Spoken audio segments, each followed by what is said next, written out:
أعوذ بالله السميع العليم من الشيطان الرجيم. قال الله عز وجل: ولا تتمنوا ما فضل الله به بعضكم على بعض. جس چیز کی ہم نے بعض کو بعض پر فضیلت دی ہے، اس کا حصول، اس کی کوشش تو دور کی بات ہے، اس کی خالی تمنا بھی نہ کرو.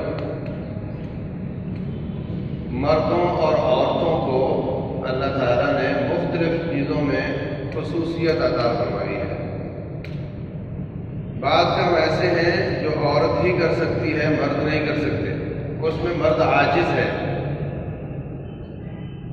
اور بعض کام ایسے ہیں جس میں جو مرد کر سکتے ہیں، عورتیں نہیں کر سکتی، اس میں عورتیں عاجز ہیں.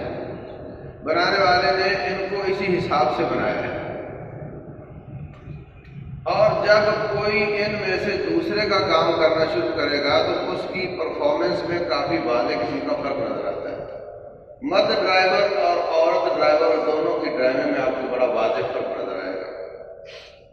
تو اللہ فرماتے ہیں جس دائرے میں ہم نے آپ کو رکھا ہے اسی میں رہو، اور نہ صرف یہ کہ دوسرے دائرے میں جانے کی کوشش نہ کرو بلکہ اس کی خالی دل میں تمنا بھی نہ لاؤ. وَلَا تَتَمَنَّوْا مَا فَضَّلَ اللَّهُ بِهِ بَعْضَكُمْ عَلَىٰ بَعْضٍ. تو عزیز بھائیوں، اللہ تبارک و تعالیٰ کی تقسیم ہے کائنات کو چلانے کے لیے. کسی کو غریب رکھا ہے، کسی کو امیر بنایا ہے، کسی کو چھین کر آزمایا ہے، کسی کو دے کر آزمایا ہے. اگر ساری زمین پر ساری کائنات پیسے والی ہو تو کوئی مزدوری نہیں کرے، فیکٹری نہیں چلے گی، دانا کوئی نہیں بوئے گا. تو ضروری ہے کہ کچھ غریب بھی ہوں.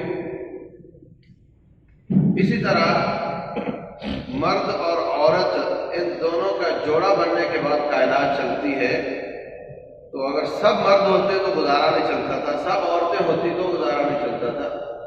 دونوں کو اللہ تعالیٰ نے پیدا کیا ہے اور دونوں کے اپنے اپنے دائرہ اختیار بنائے ہیں. مریم علیہ السلام فرماتی ہیں کہ ان کی بلکہ والدہ فرماتی ہیں کہ اللہ جو کچھ تم مجھے دینے جا رہی ہے، اللہ جو کچھ آپ مجھے دینے جا رہے ہیں، میں نے اس کو اللہ واسطے وقف کیا ہے. اور جب مریم پیدا ہوئی تو کہنے لگی رب انی وضعتها انثى واللہ اعلم بما وضعت ولیس الذکر کالانثى.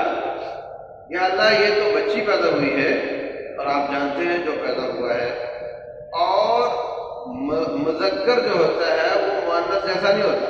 ولیس الذکر کالانثى، یہ نہیں کہا لڑکی مردوں جیسی نہیں ہوتی، یہ نہیں کہا، بلکہ کہا مرد عورتوں جیسے نہیں ہوتے.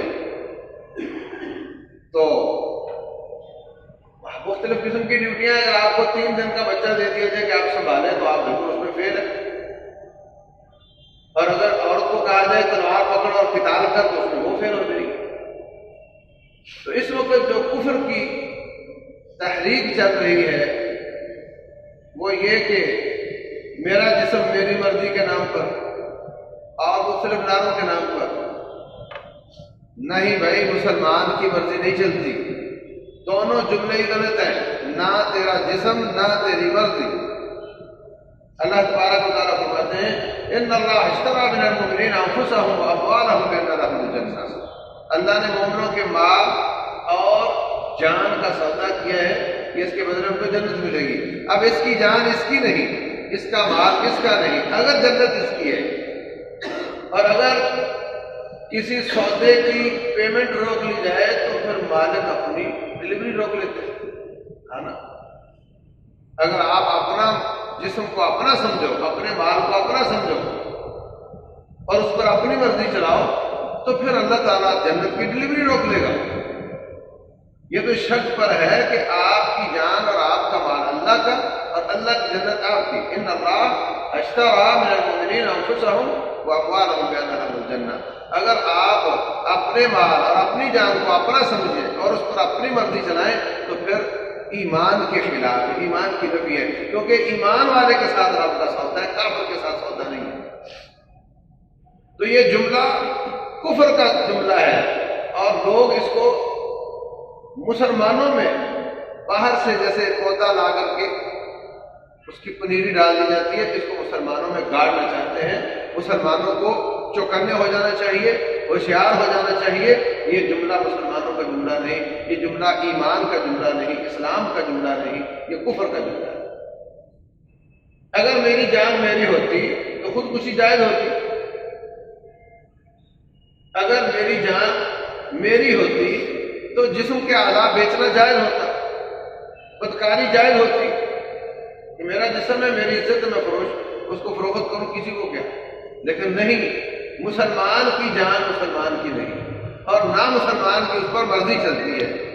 یہ تو صرف اتنا قدر استعمال کرنے کی اجازت ہے جتنا قدر آپ کی مجبوری ہے کھانے دانے کے لیے، دنیا کمانے کے لیے، ورنہ باقی جسم نہ تیرا ہے، آنکھ تیری مرضی پر نہیں دیکھے گی، حرام حلال کی تمیز کرے گی، کان تیری مرضی پر نہیں سنے گا، حلال حرام میں تمیز کرے گا، زبان تیری مرضی پر نہیں بولے گی، حلال اور حرام میں تمیز کرے گی، تو تم مسلمان اور مومن ہے، ورنہ تیرا اسلام اور ایمان کے ساتھ کوئی تعلق نہیں۔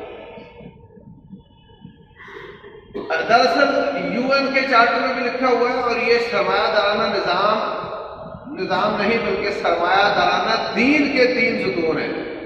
جیسے اسلام کے 5 ستون ہیں نا، تو سرمایہ دارانہ دین اس کے 3 ستون ہیں۔ نمبر 1 آزادی، نمبر 2 مساوات، اور نمبر 3 ترقی۔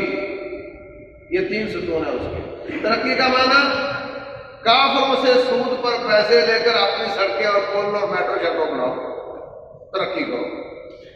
ترقی کا معنی آپ کہتے ہیں جی وہ کالونی بن رہی ہے، وہاں ڈیولپمنٹ چل رہی ہے، ترقیاتی کام چل رہے ہیں۔ ترقی کا معنی یہ بنا لیا گیا ہے سڑکیں بناؤ اور بجلی کی پوری کرو اور پل شل بناؤ تو یہ ترقی ہے۔ اگر یہ نہ ہو تو تنزلی ہے۔ حالانکہ اسلام نے اس کو کبھی ترقی نہیں سمجھا۔ عہد عمر بن خطاب رضی اللہ عنہ میں کیسر و کسریٰ کے خزانے لا کر کے مدینہ کی کچی گلیوں میں ڈھیر کیے جاتے تھے، اور مدینہ کی گلیاں پکی نہیں ہوئی تھی، وہاں نہ سڑک تھی، نہ بجلی تھی، نہ گیس تھی، نہ پانی رننگ واٹر تھا، بلکہ وہ اسی حالت میں تھا، حتیٰ کہ مسجد نبوی میں چراغ تک نہیں جلتا تھا۔ اسی اندھیرے کا فائدہ اٹھا کر ہی اس ظالم نے حضرت عمر کو شہید کیا تھا۔ یہ ترقی نہیں، لیکن کہاں آذربائیجان سے لے کر وہ مراکش سائڈ تک، مصر تک، جہاں تک ان کی حکومت تھی، وہاں ایک ایک بچے کا وظیفہ جاری ہوتا تھا اور کسی کو کھانے پینے کی کوئی تنگی نہیں تھی۔ یہ ترقی ہے، یہ ضروری ہے۔ کچن سے بے فکر ہو کر رب ذوالجلال کی عبادت کر، اور جس کو ہم نے ترقی بنا دیا کافر کے کہنے پر، یہ ترقی نہیں۔ دوسری ہے مساوات۔ مساوات کا معنی کافر مسلمان کے برابر اور عورت مرد کے برابر۔ یہ دونوں باتیں ہی اسلام کا اس سے کوئی تعلق نہیں۔ اور تیسری جو آزادی کے نام پر کہ آپ جو چاہیں بکواس کریں، انبیاء کرام کی گستاخی کریں، رب الجلال کی گستاخی کریں، آپ کو آزادی ہونی چاہیے۔ عورت کو اللہ تعالیٰ کے دین سے آزاد ہونا چاہیے، اور انسان کا کوئی دین نہیں ہونا چاہیے۔ اس کو کہتے ہیں ہیومنزم، ہیومینٹی۔ یہ ایک مکمل دین ہے جس کو وہ نافذ کرنا چاہتے ہیں۔ وہ کہتے ہیں جی انسان کو انسان ہونا چاہیے، نہ اس کو پاکستانی، ہندوستانی، سعودی یہ ہونا چاہیے، اور نہ عربی اور عجمی ہونا چاہیے، اور نہ مسلمان اور کافر ہونا چاہیے، اس کو خالی انسان ہونا چاہیے۔ یہ بھی اسلام کو نکال کر کے نظریہ قائم کیا گیا ہے۔ تو یہ تینوں ستون ہیں سرمایہ دارانہ نظام کے، جس کو وہ ساری دنیا پر نافذ کرنا چاہتے ہیں، اور اسی کا شاخسانہ ہے کہ میرا جسم اور میری مرضی۔ اس لیے اپنی اولادوں کی تربیت کرو اور ان کو سمجھاؤ کہ ہم اللہ تعالیٰ کے غلام ہیں، ہم اپنی مرضی نہیں چلا سکتے۔ غلام کی کیا اوقات ہوتی ہے کہ اپنی مرضی چلائیں؟ جب سے ہم نے لا الہ الا اللہ پڑھ کر اسلام کو اپنے گلے لگا لیا، اس کے بعد ہم آزاد نہیں، ہم اللہ تعالیٰ کے غلام ہیں، اس کی چلے گی، اس کا جسم اس کی مرضی ہے، ہمارا نہ جسم ہے نہ ہماری مرضی ہے۔ واللہ اعلم، صلی اللہ علیہ وسلم وبارک علی نبینا ہوتا ہے وما علینا۔ مفتی محمد یوسف طیبی کے بیانات سننے کے لیے ہمارا YouTube چینل سبسکرائب کریں اور ہمارے دیگر سوشل اکاؤنٹس لائک اور شیئر کریں۔ جزاک اللہ خیر۔